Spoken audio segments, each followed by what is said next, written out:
All right, guys, I just wanted to touch on the weird situation that's happening with Georgia and Tennessee being directed by the SEC to cancel their home and homes with Oklahoma.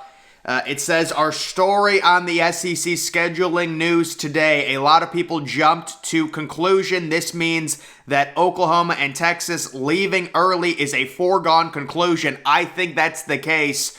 There's a lot to work out before that could happen, and going for 2023 is highly unlikely at this point. So he's basically saying Oklahoma and Texas, they're not joining the SEC in 2023, which I agree with. But guys, my thought process, along with many others, when you look at how everything adds up, you look at the SEC directing Georgia and Tennessee to cancel these home and homes with Oklahoma, it feels like 2024 is the sweet spot. Now, how does this get coaxed? How does this get worked out? There's a major exit fee attached to Oklahoma and Texas leaving. Well, the theory is ESPN will give the Big Ten a little bit better of a TV deal in exchange for Texas and Oklahoma being able to get out of the Big 12 a year early. And it certainly would make sense from the Big 12 perspective. You would be losing Texas and Oklahoma for basically nothing if they left in 2025.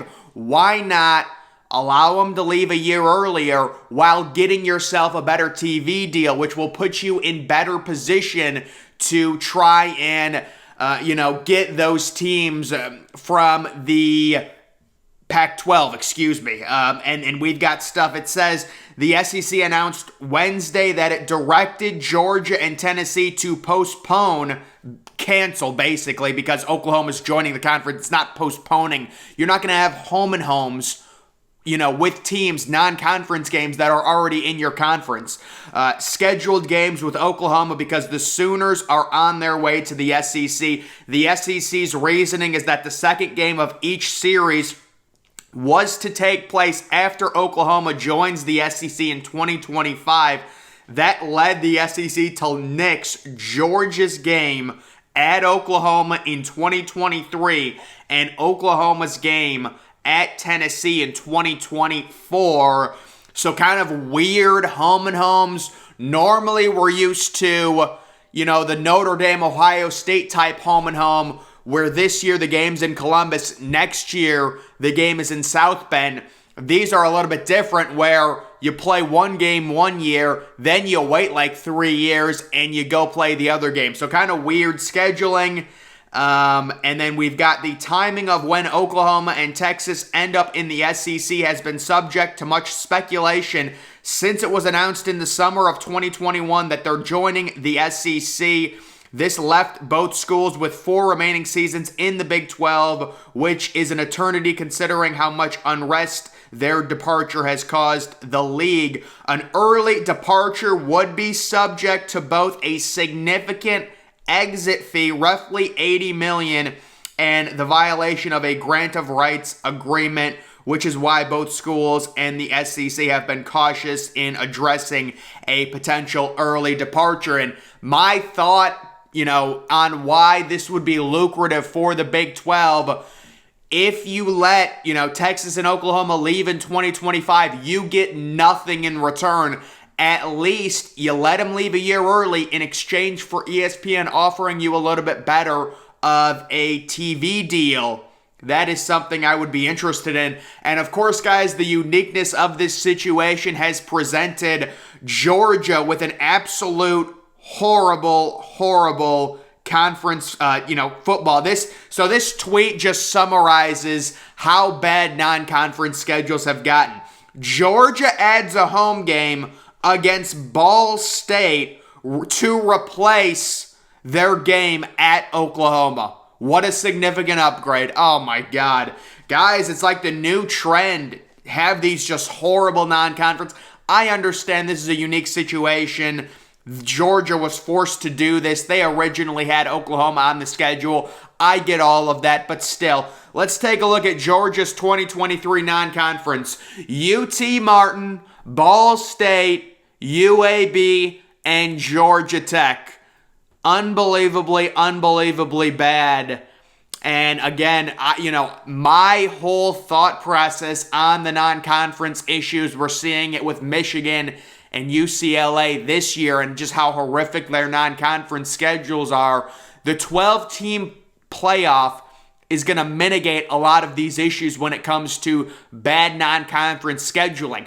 I actually think when we get the next round of realignment, we get USC, UCLA into the Big Ten, we get the SEC with Oklahoma and Texas, the new wave, at least for the Big Ten, is 10 conference games, 2 non-conference games, with 1 mandatory Power 5 opponent in one of those non-conference games. I think they go 10 conference games, 2 non-conference games, and one of the non-conference games needs to be a Power 5 opponent. That's the future of college football. I mean, guys, take a look at this week, for example. We literally get 12 regular season games per team in college football, and this week we've got half of the top 25 basically 30-plus point favorites. We've got 5 or 6 SEC teams facing FCS teams.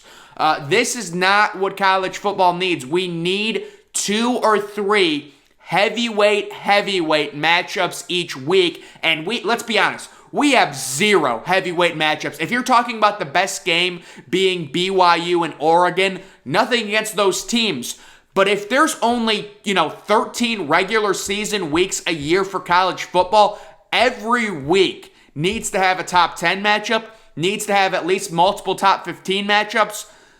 We need to see Alabama at Ohio State. We need to see Oklahoma at Georgia. We need these games, guys. It's so important. It's so exclusive.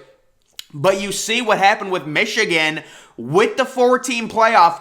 Michigan is so worried about possibly losing a non-conference game. They know they've got that Ohio State game at the end of the regular season. They've also got to face MSU and Penn State every year. They're like, we can't afford to schedule a tough non-conference game. We're going to fill it with crap because if we lose to Ohio State, if that's our first loss, we still might have a shot at making the 4-team playoff.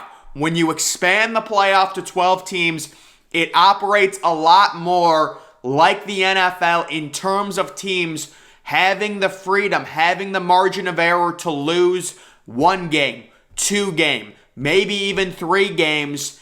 And I understand people say that's not good for the sport because the exclusiveness and the difference in terms of college football is 1 week can ruin your season, which is going to be completely different with the 12-team playoff. Ohio State, in a 12-team format, could lose to Toledo, and they would still... Actually, maybe they might actually still be able to... Could you imagine if Ohio State lost to Toledo but then won out? I think they would honestly make the 4-team playoff because they would be undefeated in Big Ten playing Big Ten champions. But still, there's a bigger margin for error. Guys, we need to sacrifice that, original thought of, every game matters. If you lose a game, your season could be over. I know why people like that, but if we sacrifice that for more important games at the end of the regular season, so we don't have New Year's 6 games, which are supposed to be the most important games overall, become basically meaningless. So guys, the stuff here, we're getting the 12-team playoff. I think it's coming in 2024. They're going to fast track it. If they get it done in 2024, they will be scheduled to make an extra $500 million in total revenue off of the extra playoff games and all of the ratings, everything that goes into it. And guys, the first round of the playoffs, of course, the top 4 seeds get byes. They are on-campus games. The second round of the playoffs are at bowl sites. Those would be the New Year's 6 games. The third round would be the Final 4, more bowl games, more New Year's 6 games, and then the national championship. That's how they're setting it up. That's the rumor right now. And the thought process with Oklahoma and Texas, at least if I were to speculate, Oklahoma and Texas leave 1 year early. It's not going to happen in 2023, at least I don't think. It doesn't seem realistic. It seems too quick, and it seems like the Big 12 would want too much in exchange for Oklahoma and Texas leaving 2 years early. So they say 1 year early you can leave, but the Big 12, they want to get something in exchange for that happening. Obviously, Texas and Oklahoma are not paying an $80 million exit fee to leave 1 year early. That would be dumb business. So the exit fee is not getting paid. They're going to have, ESPN is going to probably have to coax this deal in the form of a better TV deal for the Big 12, which in turn will create a situation that becomes more attractive for the teams from the Pac-12. We understand the Big 12 is still interested in, obviously they're interested in they're interested in Washington and Oregon. Washington and Oregon are on their way to the Big 10 at some point, probably 2026. The Big 12 is interested in what I think is most realistic.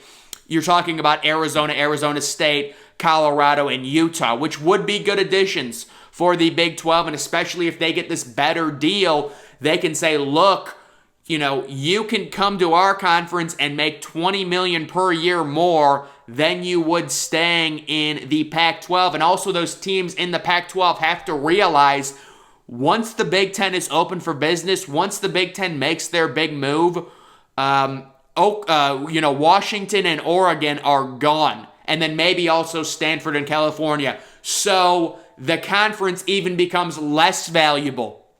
And it all creates the Pac-12 becoming either a sub-conference or just dissolving completely. I mean, we'll see what happens. I know there are a lot of Pac-12 people that think a merger with the ACC, that's kind of the new narrative, the Pac-12 merging with the ACC or creating some sort of alliance possibly to try and survive. So guys, there's a lot of stuff that's going on right now. And then I wanted to talk about this. This is a fan base check-in.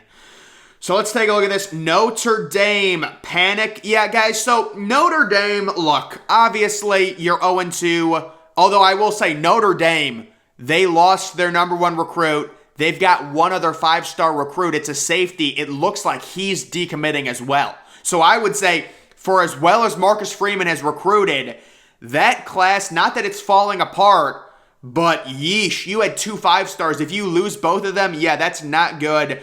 And Notre Dame losing their starting quarterback. You want to know the worst part of Notre Dame? It's really injury to insult. You're already 0-2. You can at least say if Tyler Buchner was healthy, all right, we can develop Tyler Buchner. We've got Ohio State coming to town next year. Hopefully we'll have a good returning quarterback. We know how talented Buchner is. Notre Dame actually chose Tyler Buchner over J.J. McCarthy, who is Michigan's current quarterback. And then I did want to make a comment on Michigan and their fan base kind of romanticizing Michigan blowing out these just horrible teams. Hawaii's one of the top 3 worst teams in FBS. Colorado State's one of the 15 worst teams in FPS, according to ESPN FPI. And these Michigan fans are getting so confident, and it's just like, you haven't faced one iota of adversity, and you're out there because you beat the second worst team in FBS 56-10. You're confident you're going to beat Ohio State and beat Penn State, and it's just like, oh my God. But that's what fan bases do. They see their team blowing out other teams, not understanding that the teams you're facing, it's just horrific competition. A&M panic. I would say A&M needs to sit tight. There's a lot of people that I don't think understand Texas A&M's roster. Texas A&M has really, really, really talented players. They're basically all true freshmen, okay? So this was never going to be Texas A&M's year. You can say Jimbo Fisher, the offense is outdated. I don't think their quarterback is just very good. I think that's the major issue with Texas A&M. They have a mediocre starting quarterback.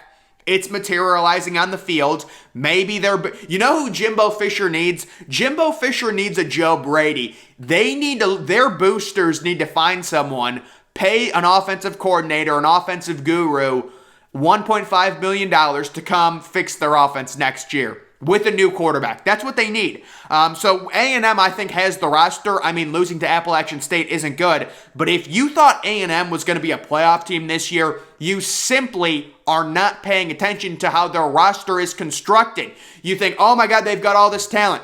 They're all true freshmen, guys. They're all true freshmen. Texas needs to, no, I would be, if I'm Texas, I would be probably panicking. Both of my quarterbacks are injured. But I think Hudson Card is going to play. That's a tough game against UTSA. They have Alabama, relax. I would, Alabama, let's not overreact. They're still a really unbelievable defense.